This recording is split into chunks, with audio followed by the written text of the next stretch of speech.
interest or inflation not going down any further, if it bottoms out around 2.4, 2.3 before we get to 2 due to, government spending picking up or kind of staying elevated, it's possible that the Fed won't cut rates as much as previously expected. And that's kind of what the bond market is thinking about. So yeah, it should be interesting to see where that goes. I actually would not be surprised if the bond market is a little overestimating how many times the Fed's going to cut next year, which is, partially why I'm also a little bit cautious on the dollar bearish side, Ivan, is just the idea that these guys, either one of them is they're going to spend a lot. The U.S. economy has been upbeat. I don't know. It's a difficult one for me. So I'm sort of caught in the middle. I do like the Euro USD short side, but that's the only currency pair that I'm like convicted on right now. Yeah, so you have the technicals with you, but it's been a bit of, I wouldn't say rough downtrend, but it's been quite aggressive. Yeah, no pullbacks. I'm not in it right now. I wish I was, but I haven't been able to get any pullbacks on this one. So I've been painfully watching it run away from me. But you know what that means in my book, right? What's that? Whatever. Gravity has two rules in Forex. One, if it drops hard, it bounces hard. Mm-hmm. What is that, Newton's first law or something? Newton's first Forex law? Yeah, Forex law, yeah. It's a force thing, but yeah. Whatever bounces hard will probably, without friction, bounce I agree. Back. No. When you get these huge moves in the FX world, usually there's a big rebound move. So yeah, I mean, I'm looking at like a 50% retracement on the daily chart. So I've got a potential entry all the way up at 1.10. So we're very far away from any entries for me personally, but we'll have to keep an eye on it. Ivan, we got Chris. He's gonna kick us out here. It's his turn. So before we step out, let me just mention to everybody watching, if you guys are not already following Ivan, he has his own YouTube channel. We're going to drop the link to that. You can contact him if you're interested in one-on-one coaching. Ivan, we've heard so many different good testaments from people in our community who have taken up one-on-one coaching with Ivan and have seen great substantial improvements in their trading simply from working with someone who has the patience and willingness to help them through their process and strategy, and also keep them brutally accountable with his Norwegian self. He's very honest, and we like that. That's great for trading improvements. So guys, make sure to go follow Ivan, find him in there. If you're already in the Discord, you can send him a DM. If you're in the A1 Trading Discord, you can see him in there.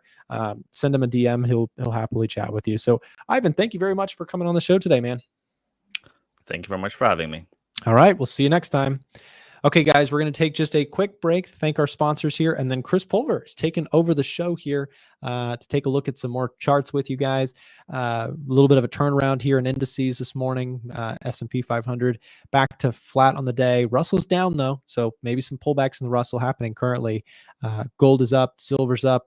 Got everything moving here to start off your Monday morning trading. Let's jump into a quick break, and then Chris Pulver is up next. Hey everybody, how we doing? Happy Monday. Welcome back to the sesh. I'm just getting a couple of things organized with Pfizer. So I'll walk you through that here in just a moment. I also added some hedges this morning that I want to talk about out through the 8th and the 15th, doing some MES and ES hedging, just in case the market is sitting here at these all-time highs and it's not all rainbows and lollipops and tasting the rainbow and all that good stuff with these crazy melt-ups. So yeah, I've got a couple things to share today, as well as going top down, looking through the charts. Grabbed a nice little win this morning on SPX. So here's Pfizer. I just want to double check that all my accounts have the 10 contracts sell at 29. I'm working the cost basis down. I collected 76 cents. So that brings my break even down. So 1.82 minus 75 and 76 cents. So that brings my diagonal spread cost to $1.06, and it's $1.06 plus the $25 level. So 26.06 gets called away at 29. That gives me 294 net profit if called away. and that is on a 10 contract. So that would be $29.40 in profit by the 1st. So I'm gonna have to sit on earnings. The reason I opted to go to $29 instead of $29.50 is it's closer to the current price. I collect a little bit more premium. If price goes up, I'll forfeit it. It was only a difference of $200, and for me, I'm much closer to current price. So I'm gonna let this go. So I need to check just really quickly. I've got 10 long calls and 10 short calls to create that diagonal spread. Same thing here, 10 and 10. Just want to double check that these are all matched, so I didn't misalign the contracts. 10 and 10, and 10 and 10, 10 and 10, and 10 and 10. Perfect. Okay, so there is that. That gives me $1.06 break even. That should be called away by 294. Or for 294, hopefully by next week. We have earnings on Pfizer next week on, I'm not sure what day it is, but it's going to be at AM on Tuesday, the 29th. So I do notice this gap fill in here. I think that, Pfizer is going to be an interesting earnings print. We saw some earnings here. It was up near the highs. We have some earnings here, pop positive, earnings here, pop positive. So either earnings is maybe price comes back to fill the gap prior to earnings, which is fine. Or if we just hold here and then pop up for earnings, I'll sacrifice a little bit on the upside. I don't know if you can hear my dog snoring down below me. He's just being super loud. But I'm going to keep an eye on this one. So adding, this is now a 11/1 expiration, $29 sell call. That would be 2.94 profit per contract if called away. Was anybody in Walgreens with me last week, the last couple of weeks? So Walgreens was a nice little income trade. So that I'll update on my Pulver alerts.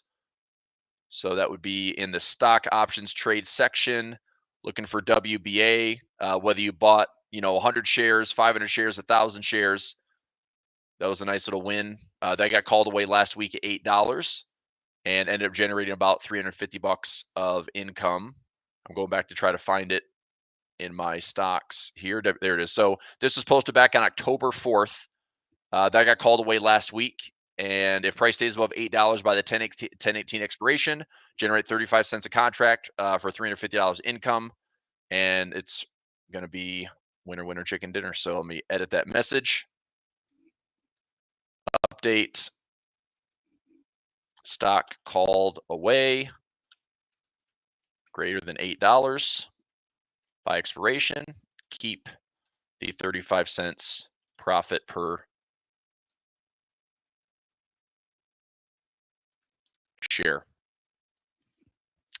Okay, so I'll add that in and update really quickly inside the Pulver Alerts Discord. Boom shakalaka. And do a little reply to that one. WBA shares plus covered call.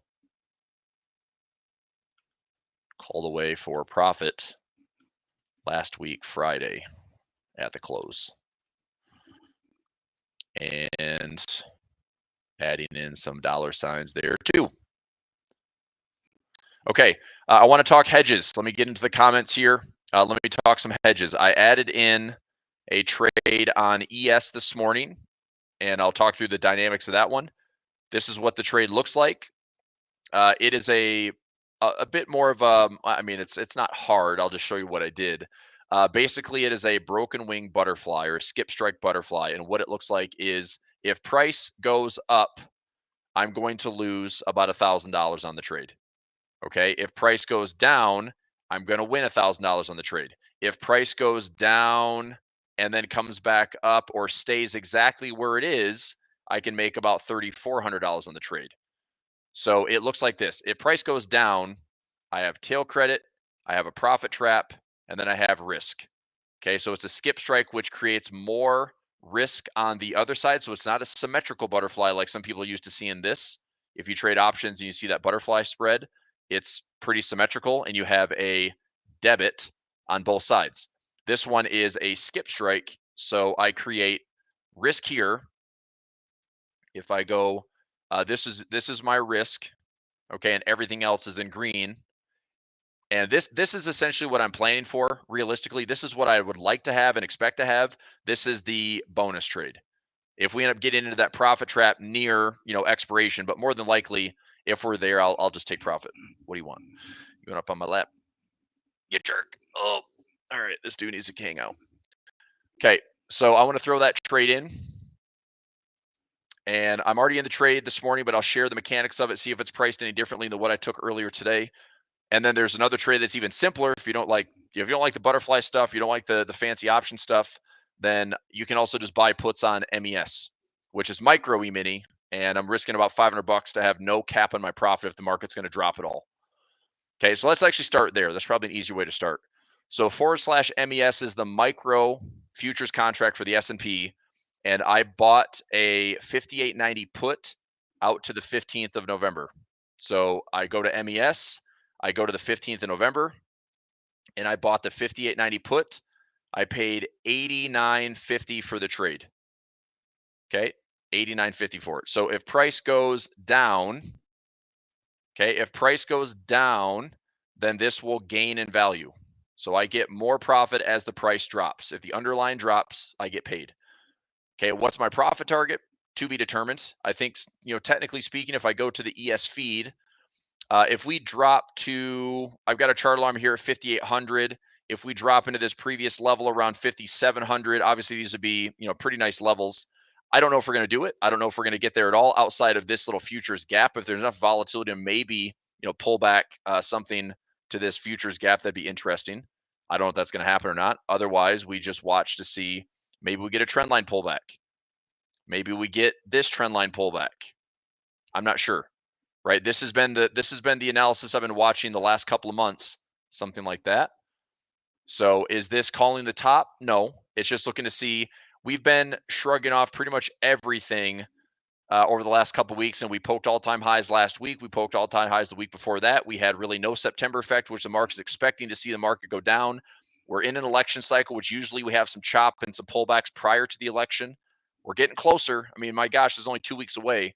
We have earnings this week, earnings next week going into the election. We got the Fed right on top of the election.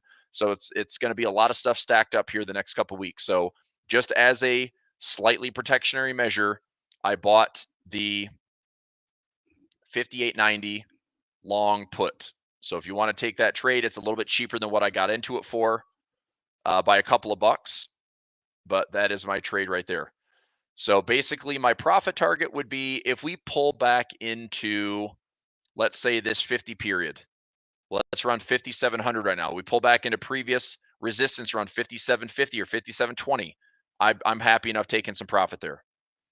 Okay, if we add in the other moving averages, I doubt we're coming all the way back down the 200. If this market's going to maintain a bull market, then we should probably see this thing, hitting a 50 or 100 period and then bouncing back off of those levels. You can, tell by the way I've got my lines drawn here that perhaps this is narrowing into a rising wedge scenario, which we'll see if that's the case or not. So anyway, I'm going to put this in for Pulver alerts, futures trade, take a screenshot of this. And like I said, managing profit wise, if we hit like 5,750 or 5,700, I'll probably take some profit on that trade. I could calculate roughly what that delta is going to be worth. That is a 47 delta. Let's say we hit 5,750.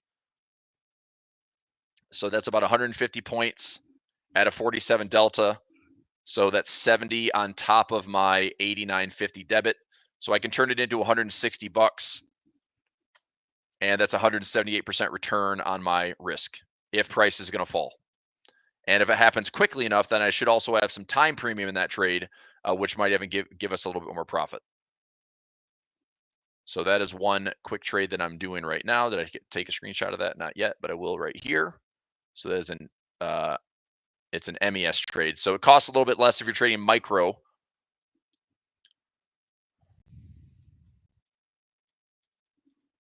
So I'll keep that screenshot handy. And this is posting. I'm posting this in the futures trade channel for my Pulver alerts in our A1 trading Discord. So /MES, putting in a 11/15 expiration 5890 long put, paid 89.50 debit. This is a hedge. It's that simple. If you don't want a hedge, Don't worry about it, but I'm going to put in a hedge.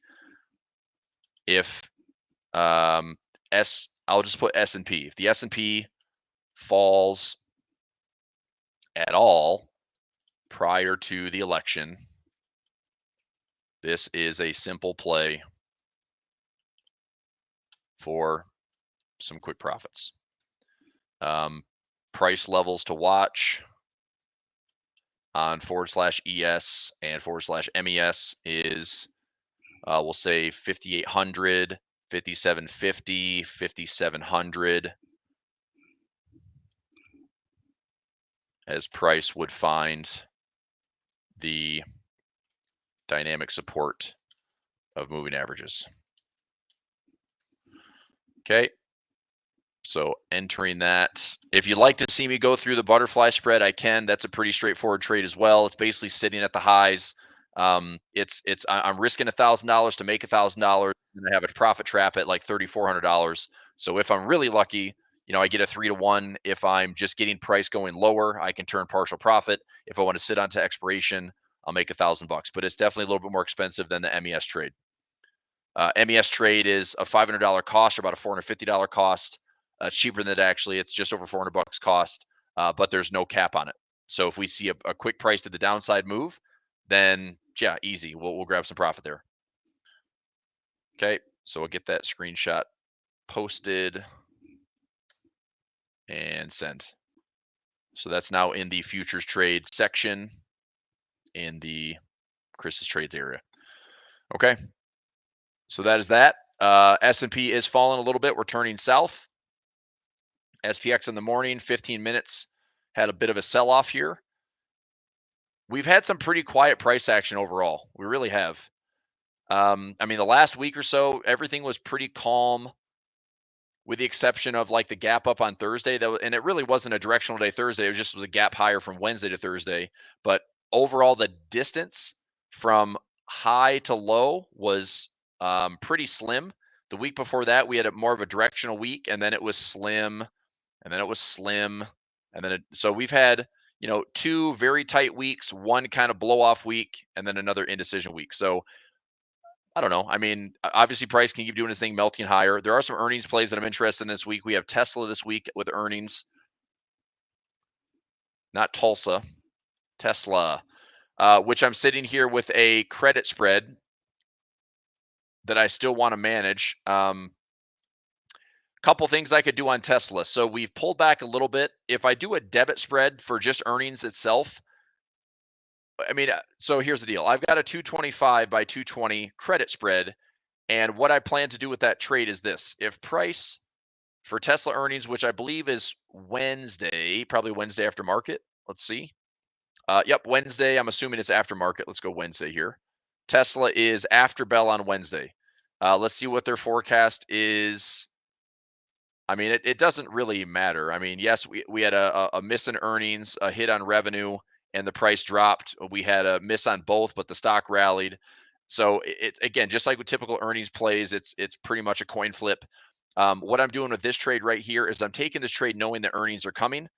And if price is going to go up and fill this gap, that puts us back up towards 240. Very likely this 269 credit, I could close it out for maybe $1. Let's say $1.35 or less, right? So if I pulled in 269 credit and I see a debit of $1.35, that's a 50% take profit. I might just close it out if we come back and fill the gap. Okay, the flip side of this is if we are sitting here with this gap, okay, that doesn't get filled and price drops again and we create another gap, I'm willing to own shares of Tesla and try to own it as cheap as I can. So if we come back down to the lows for the year, which was right in this turning point, if we go back towards the lows of the year, I want to own Tesla and I want to repair this thing for $5 or $10 a share. And it's pretty simple to do that. You have to have the buying power, of course. You don't want to own the shares.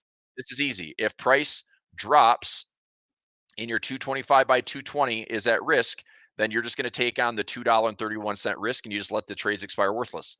There is a point where if you're doing credit spreads, the broker may assign you, because if you are sitting here with a 225 sell put, that is telling the broker that you're willing to own the shares at $225, right?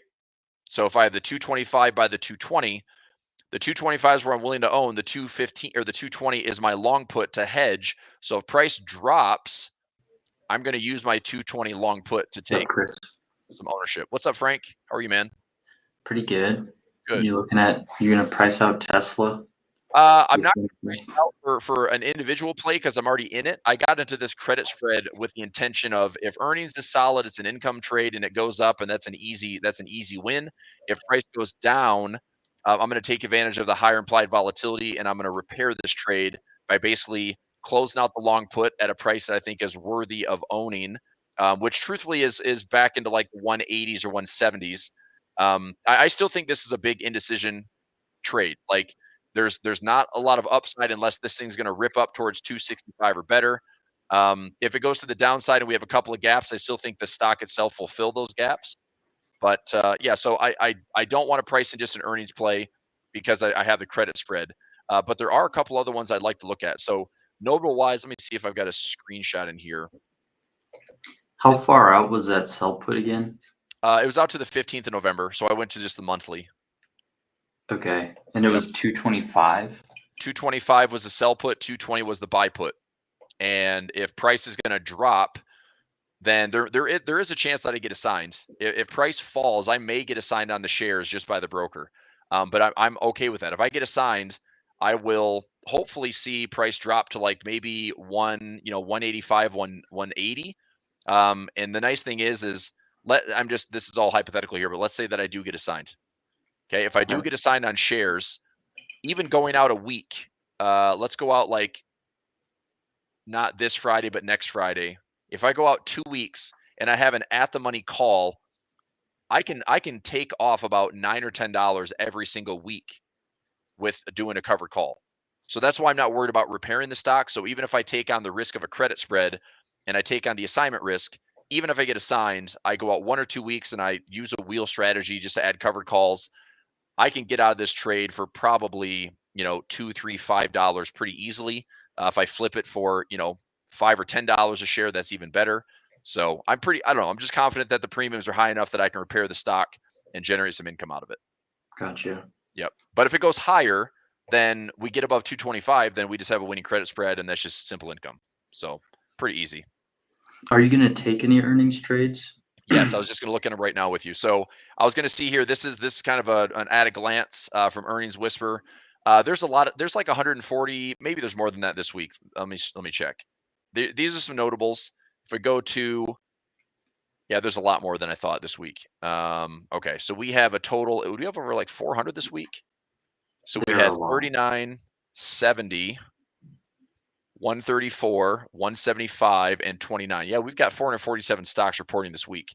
So the meat of the week is Wednesday, Thursday. You've got over 310 stocks reporting on Wednesday, Thursday. So that's really where most of the earnings is going to come in.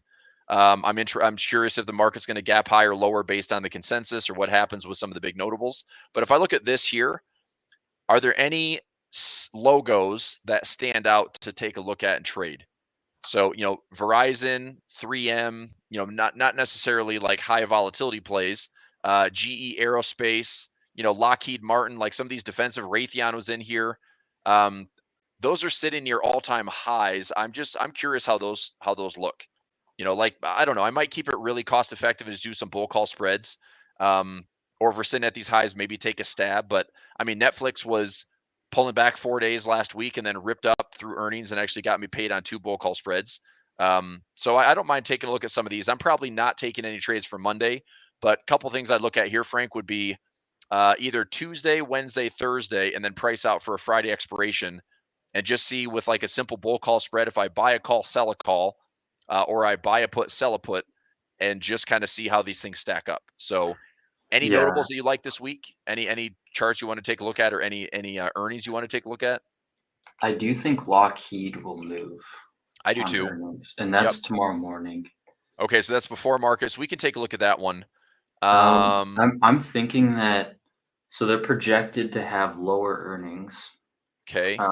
We're now at, is this an all-time high for Lockheed? Most likely. I would say that a lot of things would have to go right for it to move up. So maybe, I don't know, looking for volatility, but I guess more geared towards the downside. So if we were to see a very good beat in everything, Yeah. I don't know how much higher it would go. And then Right. if it does pop higher, I don't know how much it would last Right. or how long it would last up there. So I would guess position for downside, but Interesting. Yeah, maybe or little movement or downside.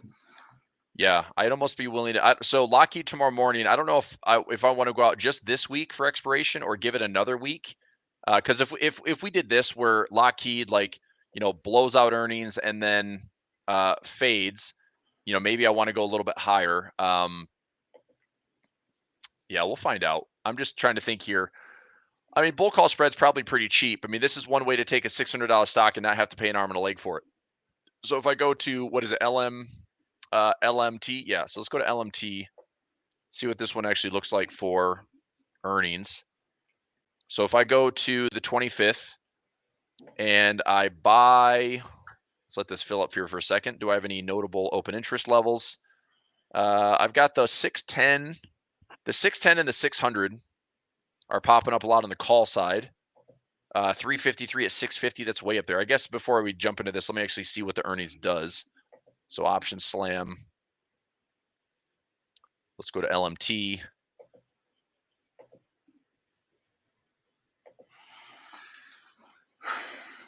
I wonder what it would say. So we're looking at about an average move of 4%. So I've got 5 and change, 4.74, 4.31, 4.77, 4.72, 3, 3.8, 3, 3.55. The average is 4.15. That's fair. I mean, a 4% move on a $600 stock is definitely a mover. So 614.95 times 0.01 or 0415. So we're looking at about a 25.50 move. Let's look at what the expected move is here. This shows 22 for the market makers on Tasty Trade. So 22 to 25.50 or so. Fair. All right. If I buy the 615 and I sell,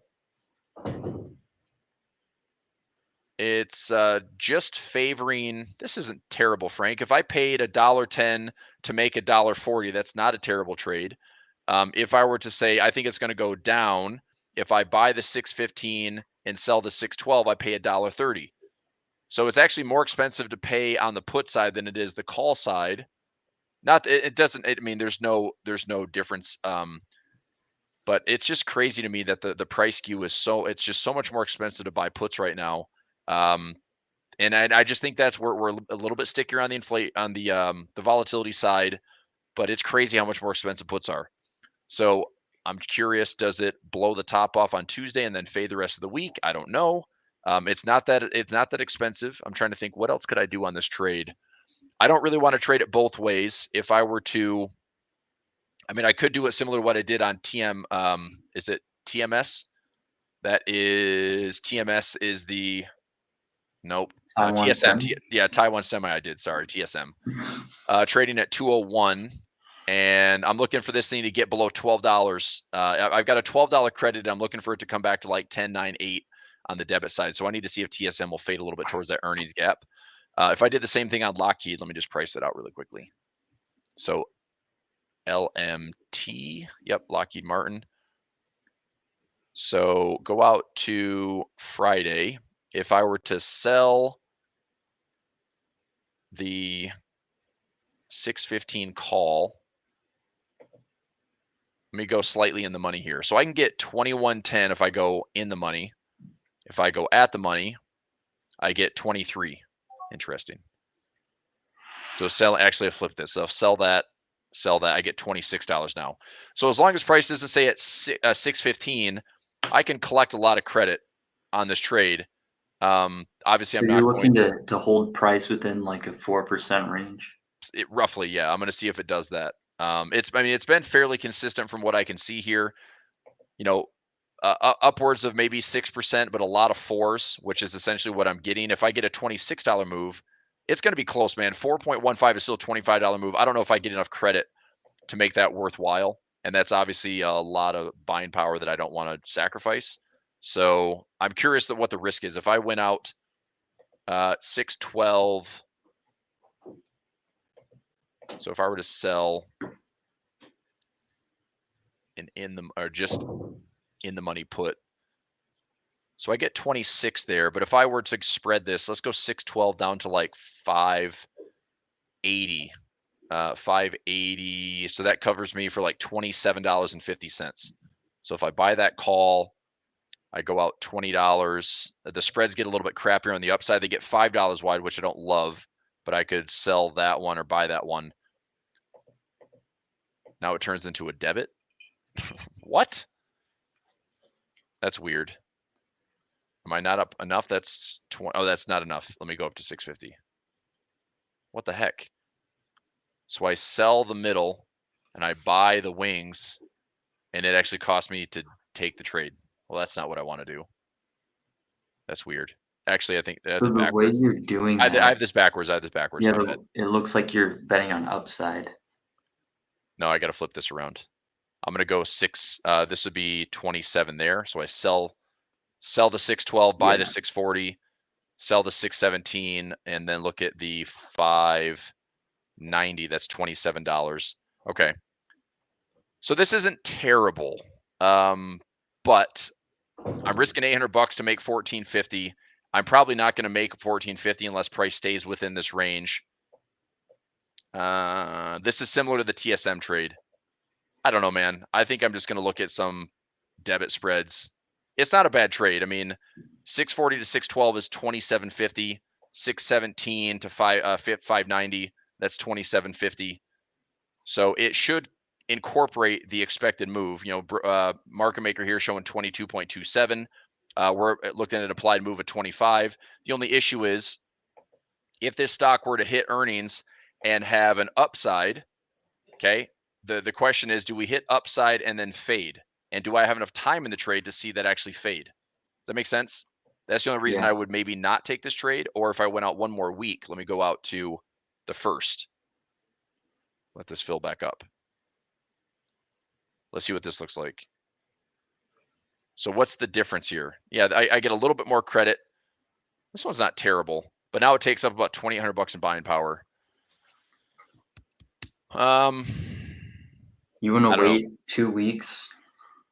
No, it's not that I want to wait. I mean, if price is going to fall or price is going to stay where it is, I mean, what I'm doing is I'm trying not to get the initial crack in earnings where it's like if we have a big reaction one way or the other, and then it just fades off of that or fades off of that, then that's what I'm looking for, is going out an extra week to see if price just reverts back to the earnings play.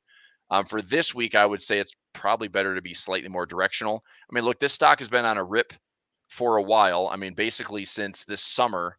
It's been pretty impressive to see this thing go since July of this year. I mean, that's a big move on a stock that's usually defensive and low vol. Yeah, 34.5% in the last like 3 months is a lot. So I think it was the geopolitical tensions. I'm sure it was, but and that's also why I'm not calling the top here, because there's still geopolitical tensions, you know, surrounding everything right now. Gold is still up, you know, silver's still up, volatility is still high in the VIX. So I could still see like a blow off move. I guess I look at it this way. We're sitting here at 615. Let me see what this is going to cost me. If I just buy the 615 and I sell the 617, it costs me $1.20 to make $1.30. If I go in the money, it's going to cost me a little bit more. Cost me $1.25 to make $1.25. If I want to go one strike out, costs $1.05 to make $1.45. Like, that's not a bad play if the market's going to move to the upside. So yeah, that might be the cheapest play right there, dude. I think I'm okay taking that trade. This stock's had a ton of momentum. I don't know. It's obviously a risk, and my worst case scenario would be I risk $100. I risk $100 to make $145. Like, I'll take the trade. So you're kind of calling the top. No, I'm actually going bull. I'm going bull call spread. So I'm going to see if it blows off the top. Similar to what Netflix did. Netflix made a higher high. I'm going to see if it blows off the top.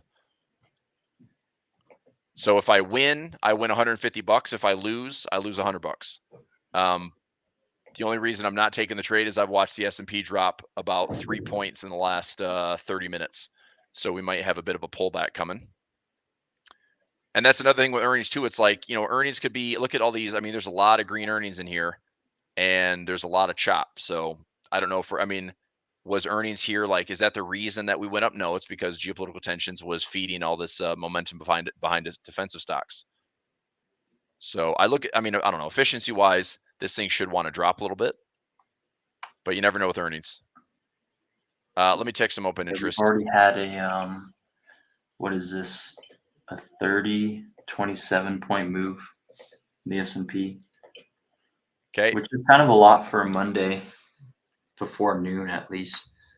Seen, I guess, a considerable sell off, but yeah. We closed the gap of Thursday's close, and then we also closed the gap of Friday's close. So we went up, touched the gap, then came all the way down and closed the gap on Thursday. You're talking this guy here, Thursday's gap. Yep. Yeah, so we took out Friday's low. We tested Thursday's low. If we're taking that out, there's not a lot necessarily stopping us from going back down to the weekly low. So like you said, we filled this gap here. We're testing the low from last week, Thursday. If we take out these levels, we might be gunning for, we don't break the highs, but instead we come after last week's lows. Yeah, it could be an interesting week. So one more thing on Lockheed Martin. I was just looking at some of these big, like, sticky levels. We're trading at 614.36. Based on what I see right now, this stock is lining up for, it's earnings tomorrow morning, right, Frank? Yep. So before market. I've got 600 on my histogram as maybe a sticky price to the downside. Does that just count how many candles have been at that price? No, this is a combination of, like, open interest and the underlying asset price plus delta, gamma. This is all sorts of stuff to calculate, like, where like mostly the order flows are going. Okay. So I just don't know as we come into, like, is it today only? This should be, because the stock only expires on Fridays. This obviously can change very quickly just with earnings. So I might, see this today and then it all changes. Maybe I'm better off looking at the open interest. If I clear this out, let's go to this Friday. Let's just go to the 25th. Let's take a look at the big open interest levels. So on the call side, we're trading at 614 and change. The call side, I see this massive open interest at 650, but I see a lot in the 620s right now. And then I see one down to 600. So that is I'd say down to 600, up to 650. That puts me right around 625 for the market maker average. If we go to the put side, I don't see anything on the upside. It's all to the downside, and it stacks up. 600 is probably the one notable price that I could see price getting back to. So there's a decent amount on both. So open interest on the puts, open interest on the calls at 600. And I'm curious if the open interest on the call side is actually covered calls to get it called away for a lot of people that have been in profit. On the surprise side of the upside, 650 might be, the bigger level, but that's a big move. That would be a $35 move, which is way beyond the expected move. Yeah. I don't know. I think I don't know. I think sitting at all-time highs, I don't really love a bull call spread, even though it's super cheap. I have a feeling that I will probably stay where it's at or go lower. I know it's cheap to go bull call, but yeah, it is cheap, but that's what I'm saying. Like, it's not worth the risk if I'm just going to see this thing, like, stay where it is or go lower. But a bull call spread is a lot better than just buying a call, So anyway, let's do this. Let's go to another. Let me highlight some of these. So I like coming back to Lockheed, maybe if I like the trade. So it's right in here. FCX is another one that I've been watching. And then I want to look at the IV on a lot of these. So Texas Instruments has decent volatility. Verizon, I think, has been off those lows. 3M, I don't know. I'll take a look at some of these very quickly just to spot check the price. RTX, that's Raytheon. That's another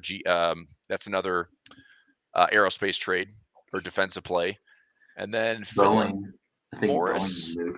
Philip Morris International, is that MO this week? Or is Philip Morris still its own thing? So Philip Morris. PM. Oh, yeah. Trading at 119. Dividend at 4%. Let's see here. This is tobacco.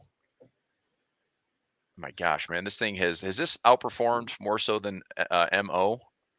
So 89, up 40+% for the year. This is nuts. So look at PM versus MO. Similar rips for the year. Up around 36%. Actually, PM outperformed. Must be stressful times if tobacco stocks are higher. This is why I've been in. Yeah, I've been in BTI. BTI is British Tobacco. It's like almost identical. So I've got some exposure on BTI. Anyway, what else? I'll take a look at those highlights. Boeing might be a big mover. Boeing's a good. I've got some exposure on Boeing already. I bought some shares of Boeing. Let me see what that's trading for. So Boeing, yes, that's been highly volatile and beat up all year. AT&T, I have a lot of ownership shares of. I might take a peek at that one. Coca-Cola. If we dip on Coca-Cola, I always kind of like to buy dips on Coca-Cola just as dividend play and low volatility. What else? Wow, Boeing's EPS is -10. Yeah, forecast. I'm in it because it's kind of the only game in town as far as building planes. They also benefit from any type of defensive, like an arms race. Essentially, we'll get airplane manufacturing going to highs. IBM maybe in the AI race or the chip race. Thursday, airlines. I mean, United Airlines reached some recent highs. We might take a look at these just for consumer cyclicals. Health of the consumer. UPS has been a big one too to kind of show the state of the economy and business. I mean, who's shipping with UPS? Is it up or down? Their union also is killing that stock as a whole, so that could be a plaguing thing as it goes on. What else? Anything else here? Union Pacific. You want to trade some railroads, Tractor Supply. Anything on Friday? I think next week is going to be better. Next week's going to be Mag 7. Is that correct? Yeah. I think we have a bunch of Mag 7s getting sprinkled in next week. So notables here. I mean, I'm probably going to spend my free time today looking at some of these. Let's do this really quickly, Frank. Do we have Nick coming on in a few minutes? Yeah, we got a few minutes to look at one more. Okay. Let me just do a quick spot check then and just look at the stock itself. So if I go to Verizon's trading at 43. I mean, not super interested in playing this one outside of maybe an inexpensive bull call spread if we beat earnings. I would have liked, and this is what I'm kind of hoping for, I'd still love to see Verizon come back into the mid-20s. But, we're talking about levels. This is a weekly chart back into the 2003, 2004 levels. We may not come there. This is 2024's low, which I'm actually surprised we had that low. That was a low from October last year, and we bounced off of that. I don't know. Verizon might be decent. I mean, I think there's good, like technically speaking, I think there's good upside potential on Verizon. So that's not too bad. Even though T-Mobile's been killing it. Like T-Mobile's been like the best cellular play compared to AT&T. Look at this thing. I mean, this thing has just been on a rip since like 2015, but it's choppy now. Anyway, Verizon's not bad. Maybe a bull call spread there would be pretty doable. We'll see. So that's one to note. 3M, so triple M. I mean, I'm not that interested in going. If this was sitting near the lows, I'd be way more interested in a bull call spread down here. Not after the stretch. So probably not going to touch that one yet. RTX, this is Raytheon, sitting at these all-time highs, just like Lockheed Martin. So I don't know. I just don't love all-time highs. They're easy to trade. Texas Instruments, that's TXN, also sitting near all-time highs. All right. I'll do some crafty pricing here. Let's go to Boeing. What's the stock price doing? 160. Good. So I bought this thing at like 153. So I'm up about $6 or $7 a share. They've got earnings on Wednesday. I'd love to see some Boeing go higher, although I am prepared for a couple more dollar cost averaging levels. So I bought at 153. I'm going to put another trade in around 120, and then the lows around 100. I think I have that sitting in my broker. What would get it to move higher? Because its last earnings was minus 2.9. Mm-hmm. And before that, it was hovering around the same range. Now we're projecting $10, like minus 10. So if it does a -7 or a -5, is that going to be good news for the stock or Yeah, what? I have no idea. I That mean, is it could such a just be a huge drop. surprise. It could be a surprise across the board. That is an interesting. Yeah, they're not looking good, that's for sure. But I mean, I didn't buy it based on the earnings trend. I bought it based on, we came back into 2020 lows and we established a really nice floor here on 123. So I'm trying to essentially dollar cost average into this thing to the 123 floor and see if we just range. So I don't know. I mean, if it gets a lift, great. But based on earnings and based on the trend, we probably could go lower. So I'm just going to be prepared for maybe another hit to the downside, and then I'll just dollar cost average in. So if I look at my Boeing position now, let me check here before we go.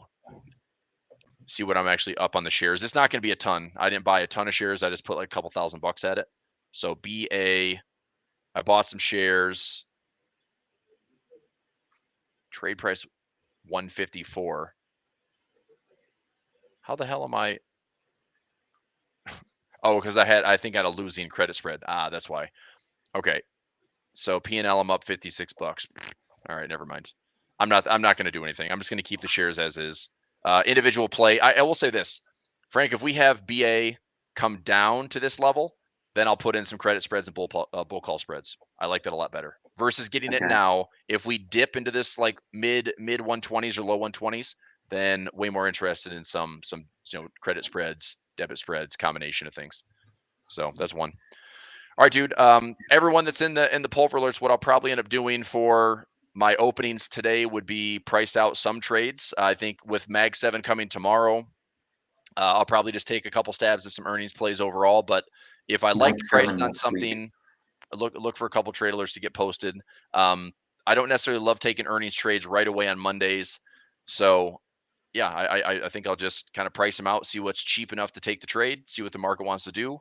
But I did put on those hedges this morning.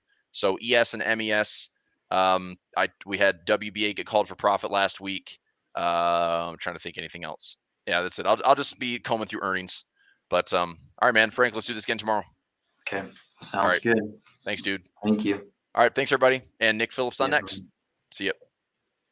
If you're someone in the United States looking for a Forex broker, it's been hard to find recently. There's been a lot of changes in the industry, so I wanted to take a moment to tell you guys about Oanda. Oanda is a US regulated brokerage that allows US traders to trade currency pairs like the euro dollar, the pound dollar, the dollar yen, Kiwi yen, all sorts of different currency pairs. So if you're interested in checking out Oanda, we're going to be dropping a link in the chat right now as we speak. They, again, are a huge brokerage in the United States that allows you to trade without the worry of whether or not your account is going to get shut down tomorrow from an offshore, unregulated, sketchy brokerage. They have been around for a long time, and I've used them myself for a number of years. So if you're looking to trade FX and you're in the US, this is the brokerage to check out in my personal opinion. So take a look at it. We'll drop the link in the chat, like I mentioned, should also be in the description of this live stream. Do your due diligence and see if it's right for you. Now back to the show.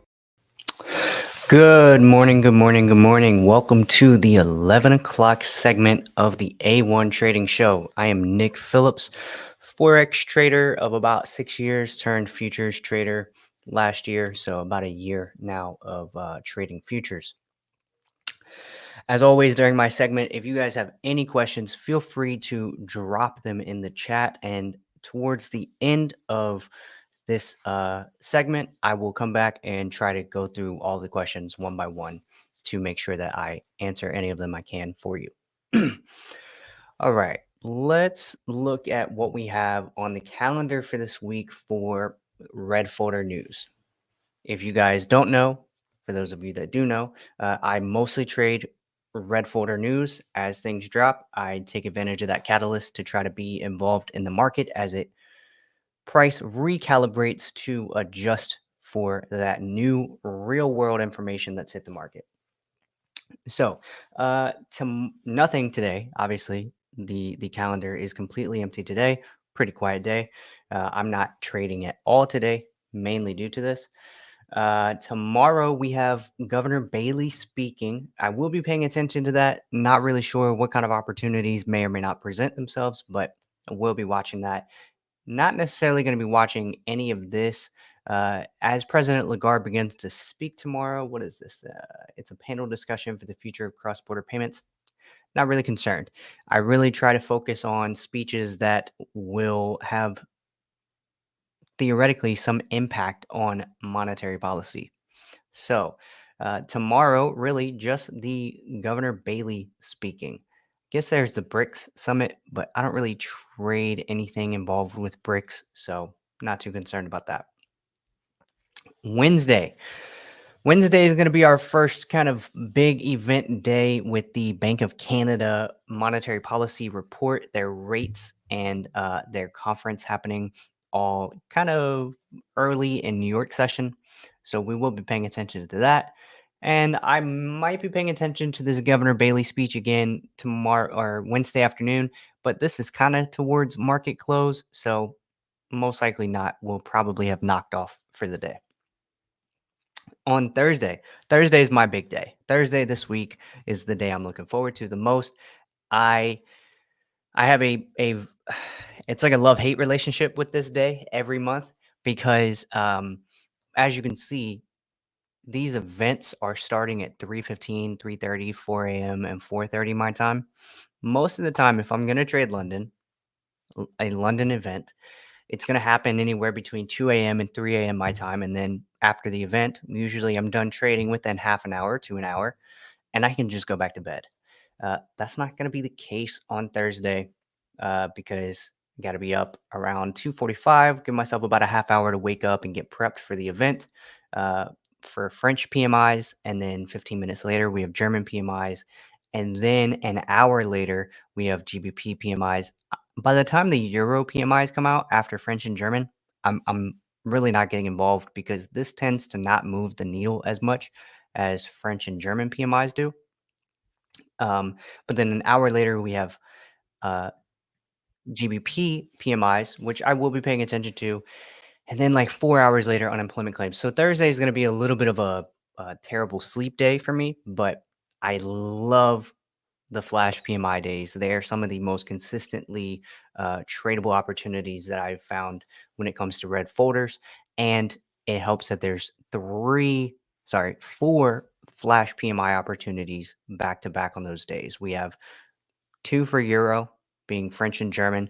Most of the time, I let the French numbers drop because 15 minutes later, the German numbers are going to drop. I don't trade anything off the French numbers because you'll often see the market does a big recalibration, but there's not enough time to get in before the market just kind of consolidates as it waits for the German numbers. And then when the German numbers hit, it's like, okay, here's the real deal. Here's the real opportunity. Hopefully it gives us an opportunity. We get to get in on that. Follow that up with pound and then U.S. Manufacturing PMIs and services PMIs. Now, we also have unemployment claims at 8:30. This may present a slight opportunity, like a real fast scalp. I'm talking in and out in less than a couple minutes. I don't really want to be involved in the unemployment situation on Thursday, only because an hour and 15 minutes later, we have flash PMIs.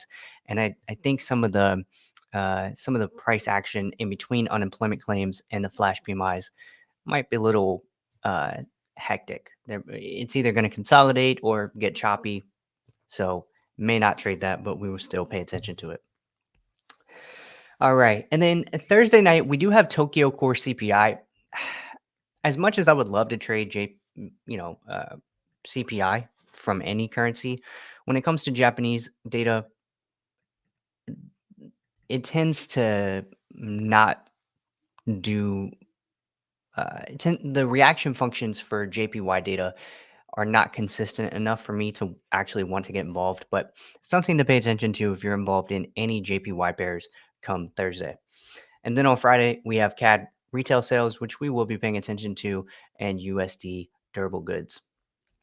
So it seems like a busy week when you look at it like this, but really, from my point of view, Bank of Canada interest rate decision and the conference may present an opportunity.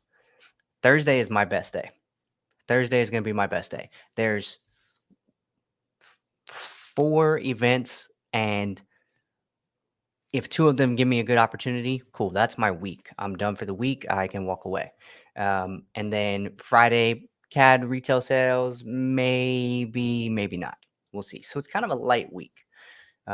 But regardless, this PMI day is looking good to me. I'm very excited for that. Let's see. All right, let's move over to actually analyzing. Before we do that, let's take a look at some headlines this morning and see if we have anything worth mentioning. Hedge funds side with Trump trades and equities, says JP Morgan. Okay, hedge funds, got that twice.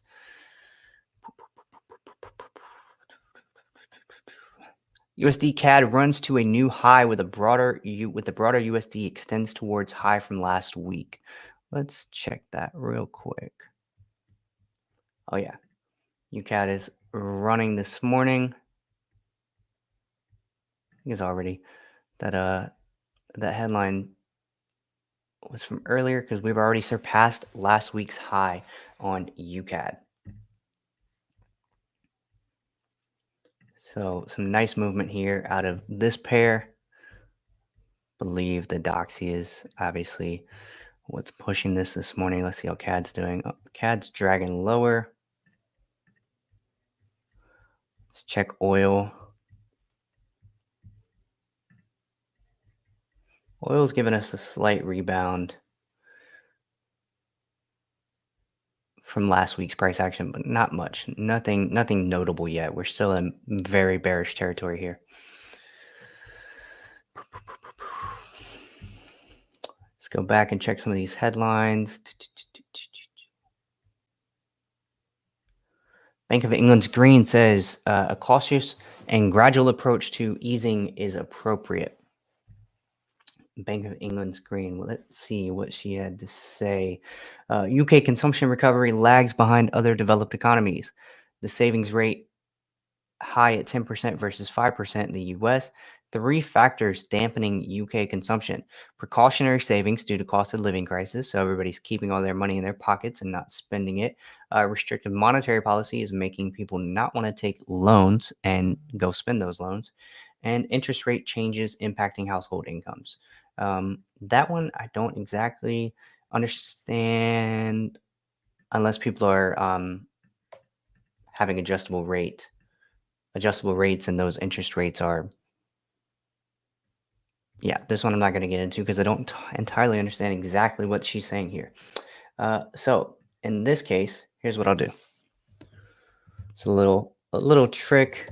It's not always accurate, and sometimes best to follow up with a mentor if you have one that has any understanding of fundamentals. I'll come over to ChatGPT and I'll say, explain this to me like I'm 5. BOE, who is it? Green states that interest rate changes are impacting household incomes. What does this mean?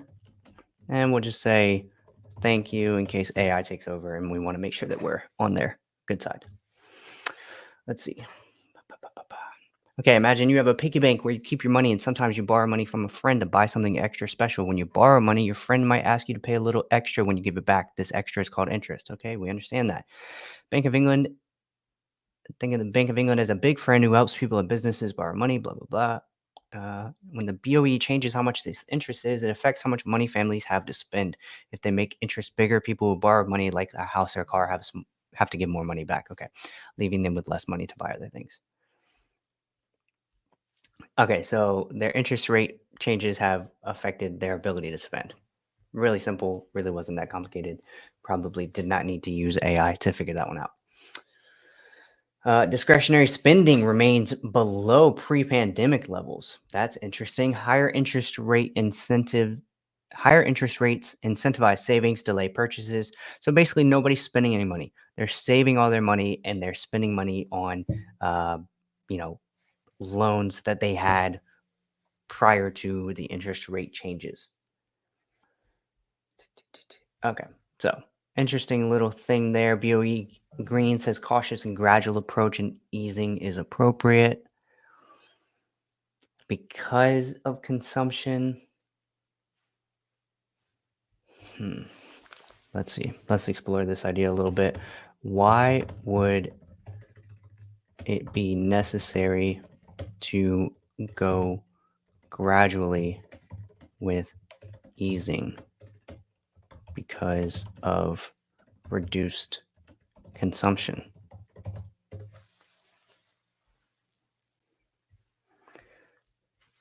Okay, so explaining it to me like I'm 5. All right, let's see. If you've been eating a big cookie every day and suddenly stop, your tummy might feel weird because it's used to all that sugar. But if you slowly eat less and less of the cookie each day, your body gets time to adjust. Now, in the world of money, easing is like making things easier for people and businesses to borrow and spend money. If the Bank of England suddenly makes it easy to borrow, people might start spending a lot of money right away. But if people are already spending less because things are expensive or they're saving more, suddenly easing could cause problems. Suddenly easing could cause problems.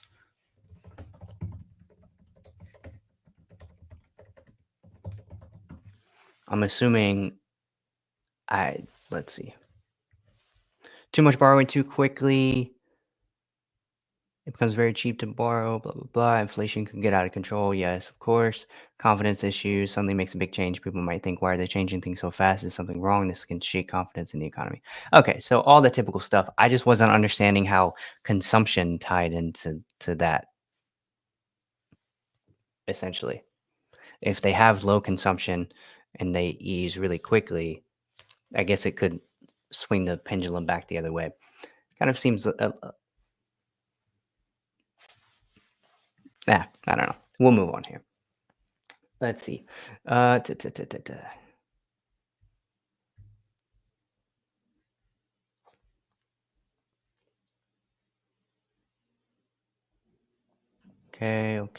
I'm not seeing anything else worthwhile. Overall, a relatively quiet morning, it seems. BOE's green. Okay.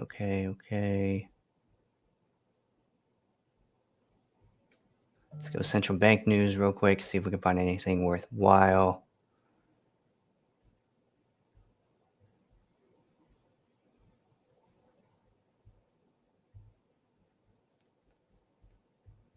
All right. I'm not seeing anything. This is kind of interesting. Let's see. Behind a paywall. I'm not logged in. Chief of Dallas Federal Reserve said the economy is strong and stable, but the central bank needs to be watchful for a rebound in inflation as it gradually lowers U.S. interest rates. This is honestly Lori Logan hit the nail right on the head with what I think. The economy is incredibly strong and incredibly stable. To cut 50 basis points at the last meeting, a little sketchy. Although the consumer part of me wants to see interest rates come down so that I can go ahead and buy a house at a lower interest rate. The global macro side of me goes, there's really no need to be cutting interest rates. We have a strong economy. The economy is not weak or softening. The labor market started to show some signs of softening over the summer, but has since that softness is seeming to dissipate. I don't think we've seen the results of the last couple of hurricanes we've had yet. I think the next NFP may start to show us some of that, see if that created any significant weakness. So let's see. Lori noted the labor market has weakened since the spring, and she asserted that there's still upside risk to inflation. Yes, we know this. They need to proceed carefully in reducing higher interest rates put in place in 2022 and 2023. The appropriate policy strategy depends on whether the path ahead is clear or cloudy. As of now, with the election right around the corner, I think we have, after today, only 11 sessions left. 11 trading sessions, market sessions instead, or 11 market sessions ahead of the election. So it's really not that much. If you guys think about it on let's say a 1 hour, let's look at the 1 hour chart, right? Let's go back 11 candlesticks. 1, 2, 3, 4, 5, 6, 7, 8, 9, 10, 11. So there's on the daily, obviously this is just the hourly, but just take a look at, that's not that much trading, right? Break out to the day. We'll go 11 days. 1, 2, 3, 4, 5, 6, 7, 8, 9, 10, 11. There's obviously big potential for a lot of market moves to happen in 11 days. But in the grand scheme of things, real big moves don't happen in 11 days most of the time. So I kind of think as of now, until we get that behind us, things are cloudy, which is going to be interesting timing wise, because I believe the FOMC meeting is the week after, maybe it's 2 weeks after the election. The election's on Tuesday the 5th. It might be the week after. I think it's the week after. Nope, 2 weeks after. Am I tripping? Where's the FOMC at?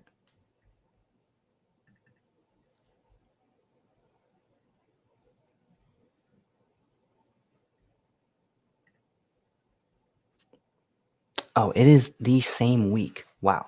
Okay, so 2 days after the election, we have the FOMC meeting. That's going to be very interesting. Definitely something to pay attention to if you're trading Forex, you're trading any USD pairs. That's going to be an interesting situation to keep tabs on. So definitely cloudy for me, super cloudy until we get the election behind us, and then we hear what the Fed has to say about the new president-elect. Let's see.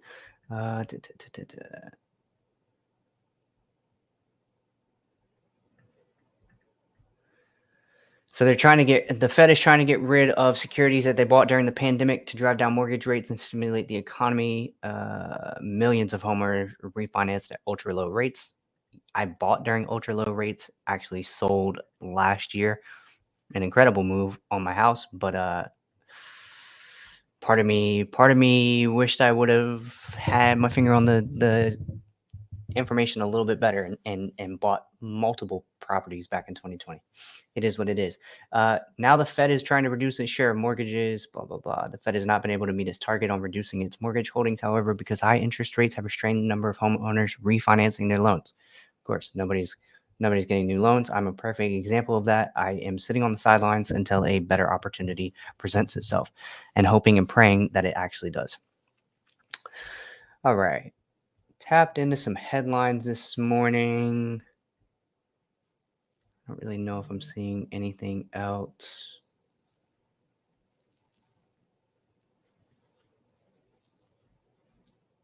This is rather important, kind of a sneaky little headline here from Business Insider. Big banks are bracing, of course. Wonder if I can pull this up. Business Insider, we'll go headlines. Do I have it here? I do not. Unfortunately, won't be able to read that because it's behind a paywall. All right, let's move on here. I'm going to tap into the chat and see if there's anybody with questions. Mark Angelo Lagman said, look at gold. Let's check gold.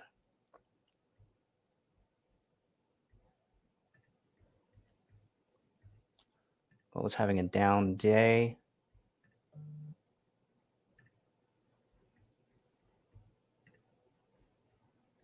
Pretty significantly down. Let's identify some levels here. I mean, obviously a key level is going to be right in this zone here.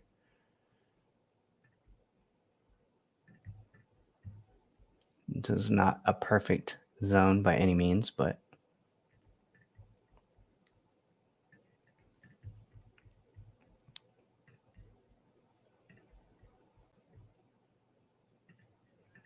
taps back into this. It'll be around the 618 retracement level, which is not bad. Again, something about gold that I've been avoiding it basically all year is I don't want to be buying gold at these levels, and I don't have any real reasons to sell gold except for maybe some technical indications that we're due for a bit of a correction. But yeah, gold has not been something I've been paying a lot of attention to. It's like it's kind of like the stock market right now, where it's just like, okay, for the most part, everything is up. It's just up, up, up. The everything rally. We may be bracing. I think the markets may start to brace, like I said, over the next 11 sessions in a sort of risk off position here. I don't mean to say that it's going to dump by any means. I mostly anticipate a bunch of consolidation. And then once we get the election and the FOMC behind us, it's kind of like, there's the year. It's been an incredible year for the market. Obviously, we've seen a massive upside in the stock market with very little activity pulling it down. We had this one kind of flash crash happen in August. Everybody was losing their minds. But for the most part, we've had an incredible year. So I anticipate a lot of the big players, a lot of the guys on hedge funds and, not prop trading, but actual proprietary trading desk. I anticipate them kind of just calling it a year after the election, maybe a couple weeks after the election. Bare minimum, Thanksgiving is usually the end of the trading year. So I expect a bunch of consolidation, maybe some range bound price action. Let's check the daily here. So I could see for the rest of the year, maybe we pop up, maybe we hang out, but we just sort of do this. Again, unless something massive changes. All right, let's see. Emperor said these are some excellent sites. If you're talking about the PIQ suite, yes, this is incredible. I pay for the full version. I think it's like $70 a year, $70 US a year or something. It's incredible. I love this news terminal. But the free version is just as good. It's just, you might have an ad here and then another ad here and then another ad here. Whereas I have like one ad every 1,000 posts or something like that. So really good news outlet here. But yeah, for the most part, quiet day, quiet session. I'm not really looking to get involved in too much until Thursday. I'm not seeing too many questions, so I assume everybody else is doing like I am doing and having a bit of a quiet day. See if I have anything else to follow up with here. Nope, I think we're good. So all right, guys, if you want to, feel free to follow me on Instagram. You can follow my company, Victory Capital. Other than that, from all of us here at A1, somebody asked, are you a swing or a scalp trader? I'm a scalp trader for the most part. I will say there are the occasional swings that I like and I want to get involved in. Some things are shifting a little bit on the back end of my trading business, but as of today, October 21st, 2024, I only really scalp red folder news. So there's a small community that I have been a part of now for like a year. I kind of took a step back a few months from them, but they are a swing trading community. And so I act as an analyst for them for some potential setups. But when it comes to swing trading Forex, there's a bunch of nuance there. It can get a little pricey with spreads and commissions if you're trading on regulated brokers. Can be worth it for the swing trading side of things. On the futures side of things, if you have your own account, you can swing trade. The margin requirements on swing trades are pretty high for futures. But for the most part, I scalp. I like to be in and out of the market. I like to know if I'm right or wrong relatively quickly. When I am swing trading, at times in my career where I have swing traded, I find I don't sleep as well, just because I don't know. I like the job to be done when I want to take off, and I'll find that if I'm in a swing position, even if my risk is nothing, I'm not risking barely anything, I'm not great at opening a position and walking away and then being able to rest, right? So I like to get in, get out, have my idea either be correct or be wrong and move on to the next idea. So that's my foremost trading approach. Does it mean I miss out on some trades? Absolutely. There are swing trades that I see setting up all the time, and I would love to be involved with them. But at the same time, I don't want it enough to lose sleep over it. So yes, that is a rather long-winded answer to that question. What is going on, Pray 10? I hope I got your name right. All right, guys. I'm not seeing any questions, so I'm gonna go ahead and call it. From all of us here at A1, have a great rest of your day. Thank you for watching today's A1 Trading Show. Make sure to subscribe and to turn on post notifications so you don't miss the next one. We're looking for more guests to come on the show.